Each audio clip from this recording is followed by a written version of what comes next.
गांव में करोड़ी मल नाम का सेठ रहा करता था। वो अपनी कंजूसी के लिए पूरे गांव में मशहूर था और उसकी इसी कंजूसी की वजह से उसकी पत्नी रज्जो और बेटा राजू भी परेशान रहा करते थे।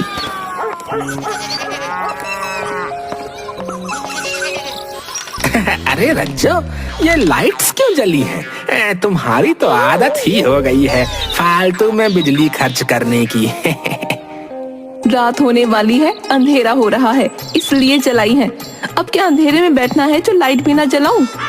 अरे रज्जो, तुम मुझे किसी दिन जो है हार्ट अटैक दिलवा के मानोगी। हाँ, अरे रात हो रही है तो एक 0 वाट वाला बल्ब जला दो बस।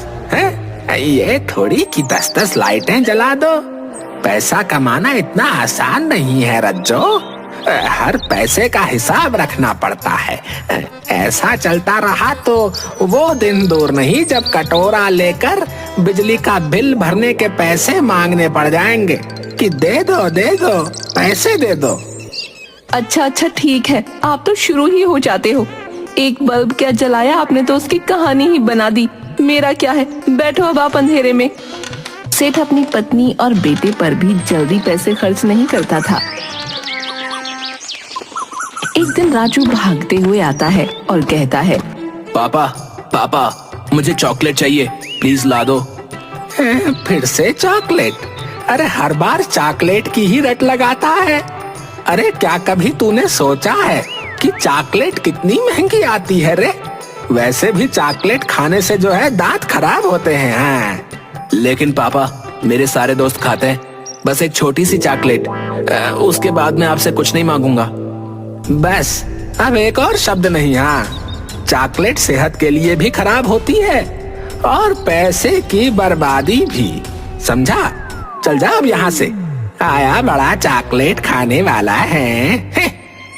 ठीक है पापा, अब कभी नहीं मांगूंगा। जी, इतना गुस्सा क्यों करते हैं? बच्चा है, उसकी छोटी छोटी खुशियों का भी ख्याल रखना चाहिए। एक चॉकलेट ही तो मांग रहा था। खुशियों से पहले ये सोचना चाहिए कि पैसे कैसे बचाए जाएं। अब कोई चॉकलेट नहीं, बस एक एक करके ही बच्चे बिगड़ जाते हैं। हाँ। ठीक है पापा। राजू उदास होकर वहाँ से चला जाता है। कुछ साल ऐसे ही गुजर जाते हैं और जैसे जैसे राजू बड़ा होता है तो उसे क्रिकेट का भी शौक हो जाता है और वो एक दिन सेठ से कहता है, पापा मुझे क्रिकेट किट चाहिए पापा। अरे तो खेलने कूदने में ही लगा रहता है, पढ़ाई पर ध्यान दे। पापा मैं बहुत अच्छा खेल सकता हूँ, चाहो तो सिर्फ एक बैट दिला दो, फिर देखना मैं क्रिकेटर बन के दिखाऊंगा। अभी कुछ नहीं मिलेगा, बाद में देखते हैं। सेठ करोड़ी मल अगले दिन बाबा के पास जाता है जो उसकी हर समस्या का समाधान देते थे।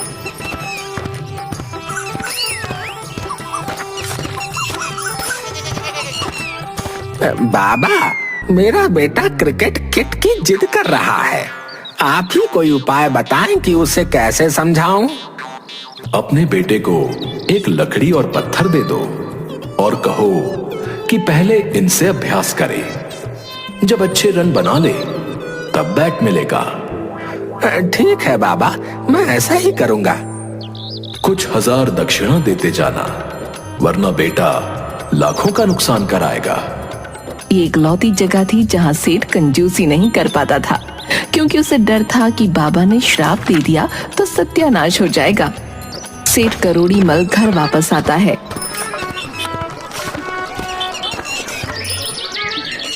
और राजू से कहता है, देख बेटा, ये लकड़ी और पत्थर ले और इनसे प्रैक्टिस कर, जब अच्छे रन बनाकर दिखाएगा तो बैट दिलाऊंगा। है पापा, लेकिन इससे कैसे पापा? जो कहा है वही कर। है जब तक अच्छे रन नहीं बनाता तब तक कोई बैट नहीं मिलेगा। हाँ। राजू निराश होकर कोशिश करने में लग जाता है, लेकिन जाहिर है कि वो ऐसा कर नहीं पाता। उसका क्रिकेट खेलने का सपना वहीं टूट जाता है। राजू अब बड़ा हो रहा था और धीरे धीरे उसे अपने पिता की कंजूसी पर गुस्सा आने लगा था। उसे खासकर तब बहुत बुरा लगता था जब उसके पिता उसकी माँ रज्जो की इज्जत नहीं करते थे। पापा, माँ को आप कभी नई साड़ी या गहने क्यों नहीं दिलाते? सब उनका मजाक उड़ाते हैं। अरे साड़ी और गहने कौन देखता है, हैं? पुराने कपड़ों में भी काम चल सकता है, तो क्यों फालतू खर्च करना भाई? आप कभी कुछ नहीं समझते। राजू बेटा रहने दे, तुम्हारे पापा का यही स्वभाव है। राजू के 18वें जन्मदिन पर रज्जो ने सेठ से दावत करने की जिद की। सेठ ने बड़ी मुश्किल से हामी भरी, और वो भी बाबा से राय लेकर। उसने दावत में पानी जैसी दाल और हवा जितनी पतली पूरियां बनवाई, और वो भी बहुत कम मात्रा में।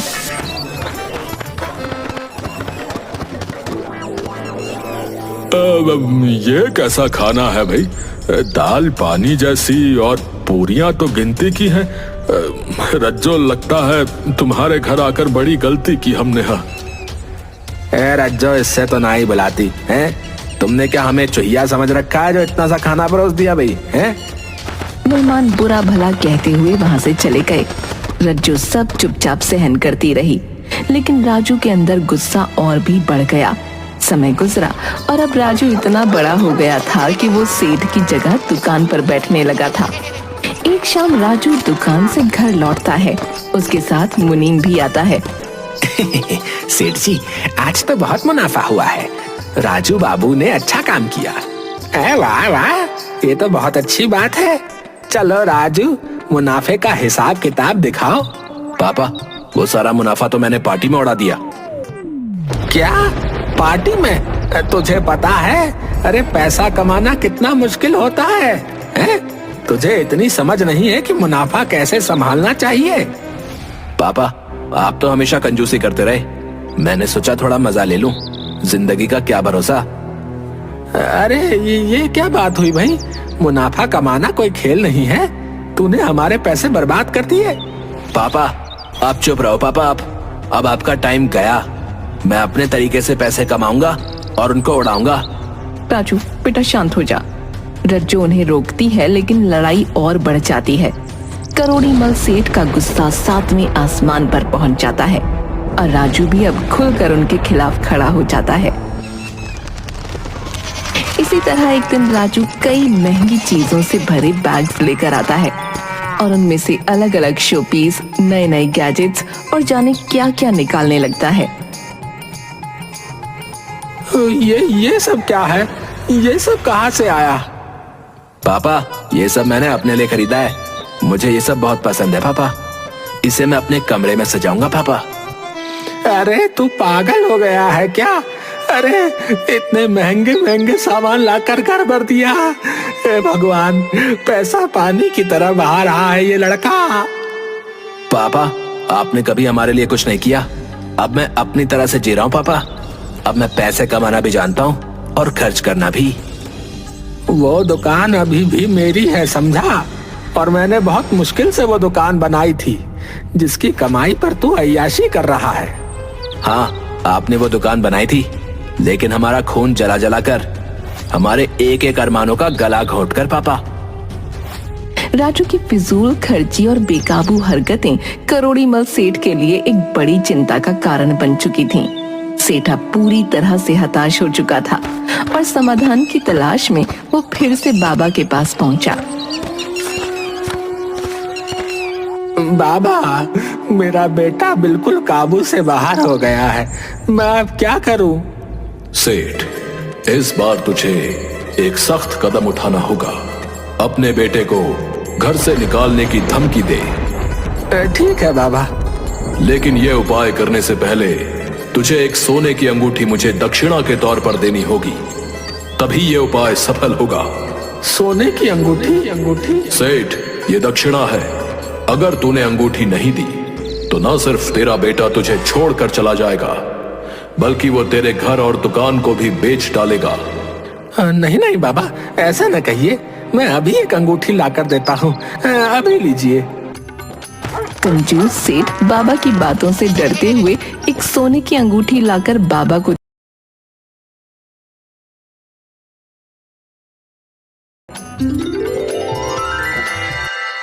इधर राजू ने अपने 26वें जन्मदिन के मौके पर एक शानदार पार्टी रखी थी, जिसे देखकर सेठ का कलेजा मुंह को आ गया और वो सिर पकड़कर बैठ गया।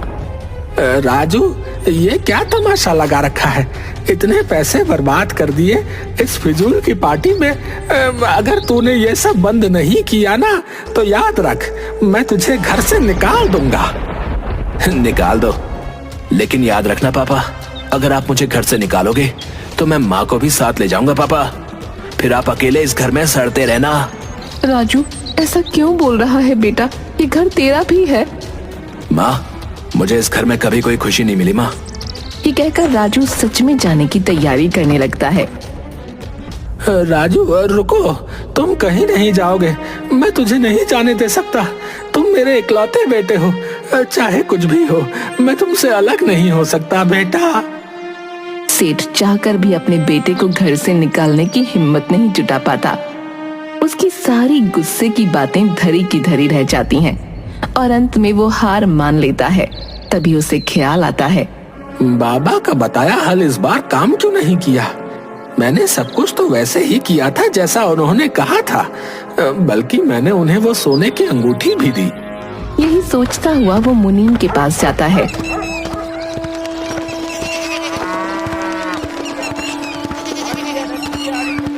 मुनीम जी, राजू को समझाइए, वो अपनी हरकतें क्यों नहीं बदल रहा? ऐसे तो सब लुट जाएगा। सेठ जी, पहले मैं आपके लिए काम करता था और आपके तरीके को कभी गलत नहीं कहा। अब मैं छोटे मालिक के लिए काम कर रहा हूँ तो उन्हें भी कुछ नहीं कह सकता। सेठ की आंखों में निराशा उभर आती है।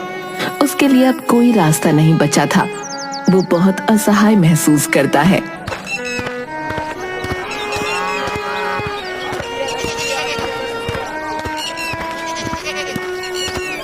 मुझे बाबा जी के पास ही जाना चाहिए, वही बताएंगे अब कुछ। और फिर उनसे ये भी तो पूछना है कि इस बार उनका बताया इलाज काम क्यों नहीं आया।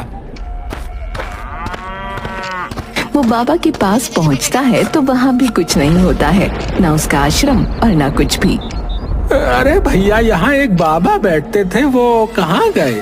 अरे आपको पता नहीं चला क्या? क्या क्या नहीं पता चला भैया?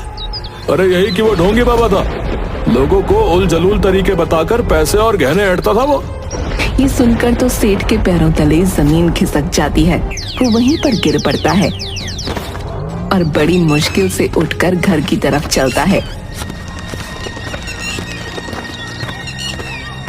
हे भगवान, मैंने अपनी पत्नी और बेटे पर जल्दी एक पैसा खर्च नहीं किया और इस बाबा को सोने की अंगूठी दे दी। इससे अच्छा तो मैं अपने परिवार पर ही खर्च कर लेता। तभी वो घर पहुंचता है और देखता है कि रज्जू का एक्सीडेंट हो गया है। वो खून से लथपथ बेहोश पड़ी है और राजू उसकी पट्टी कर रहा है। तू पागल हो गया है? रज्जू को अस्पताल क्यों नहीं लेकर गया? अरे पापा, क्यों फालतू में खर्चा करना, छोड़ो ना। ये सुनकर सेठ को बहुत गुस्सा आता है और वो रज्जू को खुद लेकर अस्पताल पहुंचता है। डॉक्टर, चाहे जितने पैसे ले लो, बस मेरी पत्नी को ठीक कर दो। ये लो पैसे, ये लो, बस मेरी पत्नी को बचा लो। ये सुनकर राजू खुशी से चीख पड़ता है, पापा ठीक हो गए, पापा, पापा ठीक हो गए, पापा। मैं भी ठीक हो गई। अरे ये क्या हो रहा है? अब राजू उसे बताता है कि ये सब उसका, रज्जू का और मुनीम का प्लान था ताकि सेठ को लाइन पर लाया जा सके। मैं बस यही वाक्य आपके मुंह से सुनना चाहता था पापा। आखिर आप समझ गए कि पैसा परिवार से बड़ा नहीं है।